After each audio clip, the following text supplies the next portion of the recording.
नमस्कार दोस्तों, ये हमारे एजुकेशन वाले पॉडकास्ट का फाइनल एंड थर्ड पार्ट है। होपफुली आपको पहले दो वीडियोस से कुछ ना कुछ वैल्यू मिली होगी और उन दो वीडियोस पे ऑब्वियसली आपका हमें बहुत प्यार मिला। और इस वीडियो में हमने कोशिश की है कि ज़्यादा से ज़्यादा इन्फॉर्मेशन गैदर करने की। होपफुली आपको इससे भी कुछ ना कुछ वैल्यू मिले। Thank you.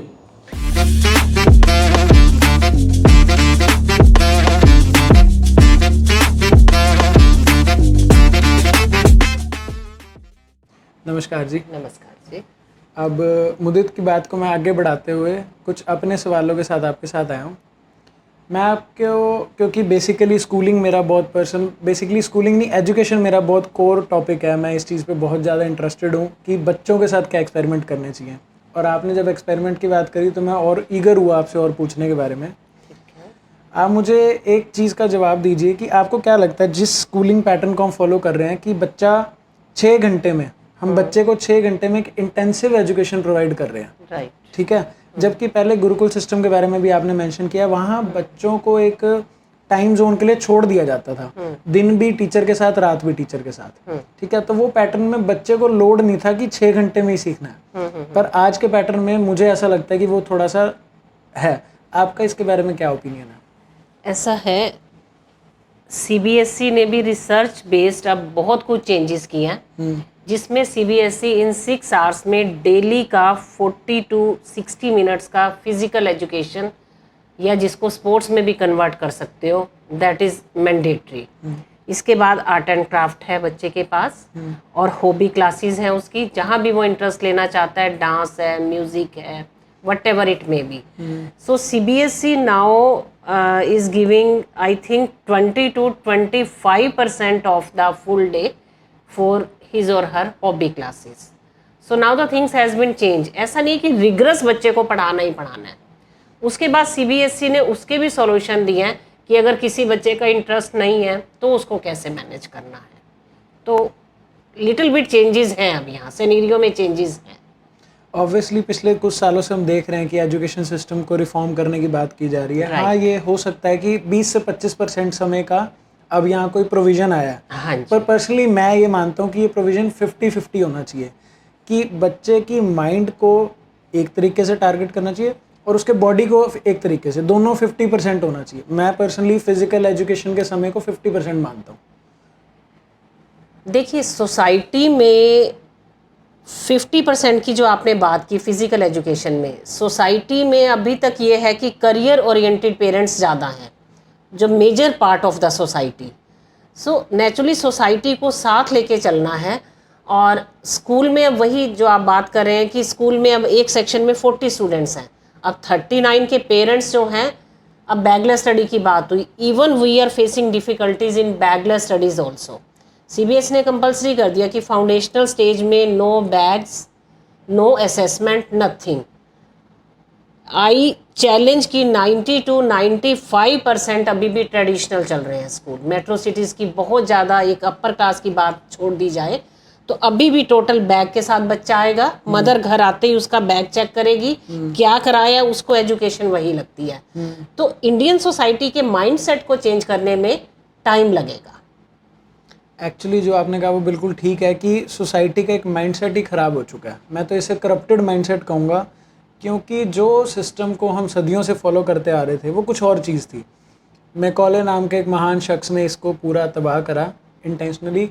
पर फ़िलहाल अब मुझे ऐसा लगता है कि हमें एग्जाम्पलर स्कूल सिस्टम्स को सेट करने की ज़रूरत है। कुछ 10-20 ऐसी इंस्टीट्यूट्स या ऑर्गेनाइजेशंस को सामने आने की ज़रूरत है जो अपनी स्कूलिंग को एक्सपेरिमेंट करे और फिर गवर्नमेंट को उसके रिजल्ट्स शो करे। ऐसा नहीं है कि CBSE is the thing. CBSE जो कर रही है अच्छा है, पर वो एक ऑर्गेनाइजेशन है। हम एक ऑर्गेनाइजेशन पे इतना ज़्यादा डिपेंडेंट क्यों है?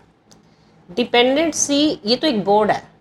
ICSE का भी बोर्ड है, स्टेट्स के अपने बोर्ड हैं। ये तो एक बोर्ड है ना, CBSE। स्टेट्स के अपने बोर्ड है, states are doing their own experiments.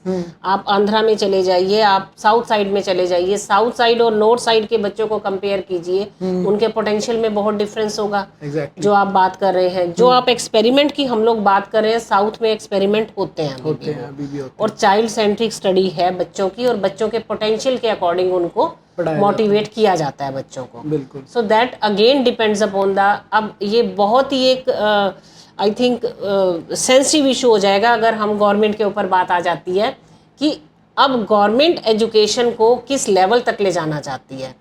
In most of the countries all the education system is under the government health system. India में अभी हम उस स्टेज पे नहीं पहुंचे हैं. अगर मैं उस टॉपिक की बात करूंगी तो वो थोड़ा सा एक सेंसिटिव टॉपिक हो जाएगा कि यहाँ गवर्नमेंट का कितना इंटरवेंशन होना चाहिए. देखिए, मैं जब भी गवर्नमेंट की बात करता हूँ किसी भी टॉपिक में, तो मेरा किसी भी सरकार को हिट करने का कोई टारगेट नहीं होता. एक चीज़ और भी बड़ी है कि हमने बहुत कुछ गवर्नमेंट के भरोसे छोड़ रखा है. देखिए, गवर्नमेंट एक सेट ऑफ पीपल चला रहे हैं और वो हर चीज़ पे उनकी एक्सपर्टी नहीं हो सकती. हो सकता है कुछ चीज़ों को कुछ और लोग भी सामने लेके आएँ. तो उसी चीज़ के बारे में जो वो 6 घंटे वाली बात थी और एक सिस्टम था कि बच्चा पूरा दिन वहाँ रहता था, आप इनमें से ज़्यादा किस चीज़ को प्रेफर करोगे आज के लिए भी? नहीं, अभी भी है. देखिए, स्पोर्ट्स ओरिएंटेड स्कूल अभी भी हैं. आप मेनली अगर स्पोर्ट्स स्पेसिफिक स्कूल्स लें. And Jashan ji, I am telling you now there are lot of changes in this perspective. मेरे पास इन दिनों में अभी मैं रिसेंटली BR इंटरनेशनल स्कूल में प्रिंसिपल हूँ.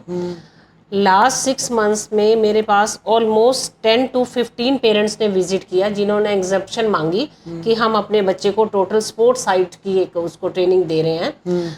तो उनमें से मार्शल आर्ट के भी थे बच्चे, क्रिकेट के भी थे बच्चे, डिफरेंट स्पोर्ट्स एरिया में थे. So now they are going towards their own interest. ऐसा नहीं है. जो चेंजेस आप जिन चेंजेस की बात कर रहे हैं अब बहुत तेजी से वो चेंजेस सोसाइटी में आने शुरू हो गए. देखिए, बहुत अच्छी बात है. पर एक स्टेप और आगे बढ़ूं कि एक सिर्फ फिज़िकल एजुकेशन की बात नहीं है. जब बच्चा शाम को खेल कूद के बाद भी अपने घर जाता है, बहुत सारे पेरेंट्स ऐसे हैं जो खुद ही अपने बच्चे के लिए टॉक्सिक हैं. मैं उस इन्वायरमेंट को चेंज करने के बारे में बात कर रहा हूँ कि जब रात को वो बच्चा अपने स्कूल में स्टे करता है, जिसे हम बोर्डिंग स्कूल बोलते हैं, जब वो वहाँ पे स्टे करता है तो उसे सोने से लेके उठने तक की आदतों में उसका एक पैटर्न उसका टीचर सेट कर सकता है, उसको सुधार सकता है कि वो समय से सो जाए, समय से उठ जाए, उठने से लेके उसकी दिनचर्या क्या होनी चाहिए, ये उसका टीचर, उसका गुरु प्लान कर सकता है. जबकि पेरेंट्स और टीचर का कॉम्बिनेशन ये मिलके नहीं कर पा रहा, क्योंकि ऑफ कोर्स वो एक ब्लेम जोन बन जाता है और वो कहीं ना कहीं घर पे जाके बुरी चीज़ें सीखता है, फिर वो टीचर पे ब्लेम आता है. देखिए, मैं पूरी तरह से सहमत नहीं हूँ कि घर पे जाके बच्चा ऐसा सीखता है. अगेन मैं कहूँगी कि बच्चे के सबसे पहले टीचर उसके पेरेंट्स होते हैं. आज भी हम इस एज में भी हमारे पेरेंट्स जो हमें कह देंगे कि ये डिसीजन गलत है, तो माइंड में कहीं ना कहीं हम इंक्लाइंड होंगे कि गलत होगा, मम्मा पापा ने बोल दिया. या हम अपने बच्चों को, हम सबसे पहले बच्चा हमारे ऊपर ट्रस्ट करेगा. तो रोल मॉडल अगेन की पेरेंट्स की एजुकेशन सबसे पहले मैटर करती है. तो अगर एक्सपेरिमेंट की बात करनी है तो पेरेंट्स को एजुकेट पहले करना होगा, how to do the things. हमें अगर रोल मॉडल बनना है तो नेचुरली अगर हमने गुड मॉर्निंग कर दी सबसे पहले उठ के तो बच्चा जरूर करेगा. अब यहाँ क्या करते हैं कि 50% ऑफ द पेरेंट कंप्लेन, जी सुबह उठ के गुड मॉर्निंग नहीं करता. टीचर ने तो थ्योरेटिकली सिखा दिया, okay children you have to wish good morning to your parents. अब घर में फॉलो ही नहीं हो रहा तो बच्चा अकेले से तो उसको ऑकवर्ड लगेगा ना.